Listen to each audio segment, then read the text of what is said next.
Assalamualaikum warahmatullahi wabarakatuh. Selamat berjumpa kembali teman-teman semuanya. Bersama saya Samsul Umar, praktisi pertanian di channel Maraja Organik. Teman-teman semuanya, bakteri Rhizobium adalah bakteri yang masuk dalam kelompok bakteri Rhizopus. Apa artinya? Rhizobium ini menjadi bakteri yang mampu menambat nitrogen dari atmosfer, ditarik masuk ke dalam tanah, diolah, dan nantinya akan menjadi asam amino yang bisa menjadi nitrogen bagi tanaman yang kita tanam.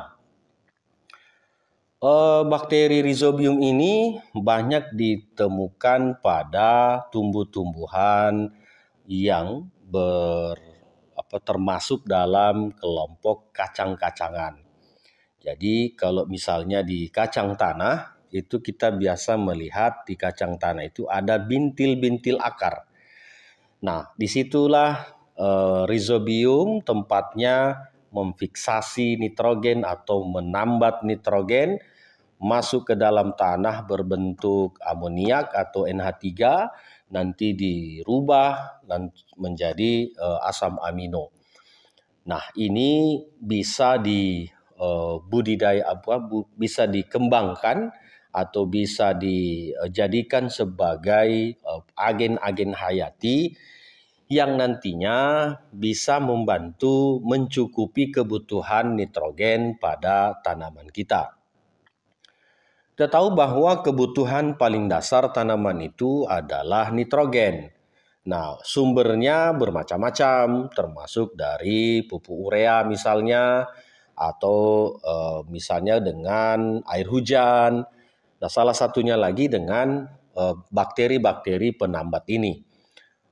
Di situ kan tidak hanya Rhizobium saja, Azotobacter juga bisa berfungsi sebagai penambat nitrogen, tapi yang lebih dominan itu adalah Rhizobium. Nah, kalau kita aplikasi Rhizobium ini pada tanaman padi, jagung, atau jenis-jenis yang kita tanam itu, tentu harus pas caranya. Kenapa? Karena sumber dari bakteri Rhizobium ini kan rata-rata tanaman yang tidak tergenang air. Contoh kalau misalnya di Putri Malu itu di bintil-bintil akarnya itu juga banyak sekali bakteri Rhizobium ini. Nah, kalau kita cabut tuh akarnya kadang ada bintil-bintil akar itu. Nah, kalau lihat di mikroskop itu kan kelihatan tuh ada ribuan bahkan jutaan di situ dalam satu bintil itu. Nah, itulah yang menarik masuk nitrogen ke dalam tanah. Jadi basicnya memang Rhizobium ini bersimbiosis dengan akar. Sehingga ketika misalnya kita aplikasikan pada tanaman padi, bawang, cabai atau jenis-jenis tanaman yang lainnya, itu harus kita pastikan bahwa tanah atau media tanamnya itu tidak terendam air. Nah, kenapa? Karena fungsinya basicnya dia itu pada tanah-tanah yang kering. Gitu. Kenapa? Karena dia akan menambat nitrogen. Jadi akan menarik, memfiksasi masuk ke dalam tanah, dirombak lagi seperti itu. Tapi kenyataan di lapangan hari ini yang menggunakan agen-agen hayati itu pada padi khususnya itu tidak pas. Itu disemprotkan ke daun. Sementara bakteri atau jamur ini itu kan fungsinya di tanah. Jadi semua agen hayati itu berfungsinya di tanah. Baik dari kelompok penambat nitrogen, pelarut fosfat, pelarut kalium, pelarut bahan organik, perombak bahan organik, itu semuanya harusnya bekerjanya di dalam tanah. Bahkan bakteri-bakteri yang perombak amonium ke nitrat itu juga fungsinya di dalam tanah. Jadi kalau misalnya diaplikasikan ke sawah, itu aplikasinya kondisi tanahnya itu minimal dia macak-macak dan lebih bagusnya adalah lembab. Kenapa? Karena dia harus masuk ke dalam tanah. Kinerja dia, cara kerja dia itu di dalam tanah, bukan di daun, bukan di batang. Berbeda misalnya ketika menggunakan trichoderma. Nah, itu kalau jenis-jenis trichoderma ini, jamur trichoderma ini kan dia sebagai pelindung. Nah, itu ada spesies karena di trichoderma itu ada banyak jenisnya juga. Nah, salah satu spesiesnya itu kan bisa mencegah perkembangan dari jamur ataupun bakteri patogen. Makanya kadang ada yang disemprotkan ke daun atau ke batang. Nah, tapi fungsi utamanya itu di dalam tanah. Kenapa? Karena ini akan berhubungan dengan mineral. Nah, begitu juga dengan bakteri Rhizobium ini. Rhizobium ini dia tidak berfungsi merombak. Dia tidak berfungsi melarutkan. Misalnya fosfat kalium, itu tidak ada fungsi dari Rhizobium itu. Rhizobium itu hanya memfiksasi nitrogen. Menarik nitrogen yang ada di alam sekitar kita ini, ditarik masuk ke dalam tanah, bersimbiosis ya dengan akar tanaman kita, dan nantinya saling menguntungkan. Jadi si nitrogen ini dibutuhkan oleh tanaman, si asam amino ini nanti ataupun proteinnya atau gulanya itu dimanfaatkan oleh si Rhizobium ini. Jadi ada simbiosis mutualisme, saling membutuhkan antara akar tanaman yang membutuhkan nitrogen. Si Rhizobium ini membutuhkan gula ataupun protein dari si tanaman ini, sehingga dia yang membantu, saling membutuhkan antara tanaman itu. Tetapi khusus untuk tanaman-tanaman yang seperti padi, jagung dan segala macamnya, itu butuh kajian lebih lanjut, karena di padi itu tidak ada bintil akarnya. Nah, di jagung juga tidak ada bintil akarnya. Sehingga ini butuh kajian lanjutan. Apakah betul-betul Rhizobium itu juga bermanfaat untuk si tanaman padi ataupun tanaman jagung. Berbeda ketika dia kacang-kacangan, kedelai, kacang hijau, kacang tanah. Itu memang ada bintil akar. Jadi pasti 1000% Rhizobium itu ada di situ. Makanya kalau tanah-tanah yang tandus, tanah-tanah yang kurang subur itu biasanya ditanami kacang. Supaya apa? Supaya subur kembali. Nah, kenapa? Karena di situ dia mampu bersimbiosis dengan bakteri Rhizobium. Jadi kalau kacang-kacangan itu tidak membutuhkan banyak nitrogen. Kenapa? Karena nitrogennya sebagiannya sudah dicukupi dari bakteri Rhizobium itu. Nah, itu perbedaannya. Kalau tanaman kacang-kacangan dengan tanaman pangan yang lain misalnya, atau tanaman hortikultura yang lain. Nah, tapi di pupuk hayati itu kan tidak berdiri tunggal. Jadi ada pupuk hayati itu majemuk. Jadi majemuk itu maksudnya ada beberapa jenis bakteri ataupun jamur di dalamnya. Nah, misalnya ada Pseudomonasnya, ada Bacillusnya, ada Trichonya. Nah, itu kan antara bakteri dan jamur, ada Aspergillusnya. Nah, itu ada bakteri dan jamur. Jadi masing-masing nanti ini ada fungsinya. Jadi kalau misalnya Bacillus, nah ini kan bisa melarutkan fosfat ataupun kalium, sama dengan Aspergillus juga, Pseudomonas juga. Itu kan adalah golongan-golongan yang berfungsi ganda, bisa pelarut fosfat, bisa pelarut kalium, bisa juga menjadi perombak bahan organik. Nah, sehingga pentingnya ini kita berikan.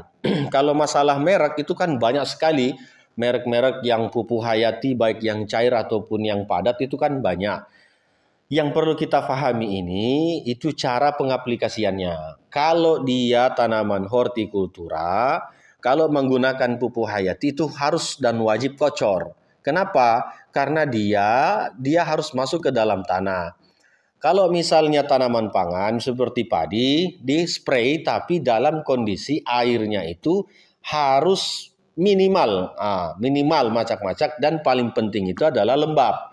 Kenapa? Karena mikroba ini baik dari jamur ataupun bakteri positif ini harus masuk ke dalam tanah.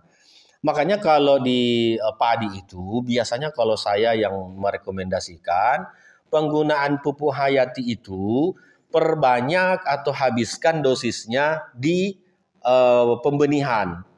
Jadi masa-masa di pembenihan ini itu kita semprot banyak di situ supaya yang khusus trichoderma ya, khusus trichoderma. Kenapa? Karena akarnya itu nanti bisa bersimbiosis dengan rhizobium itu. Jadi kalau misalnya diaplikasikan pada setelah tanam, nanti itu kurang efektif. Nah, khusus untuk rhizobium.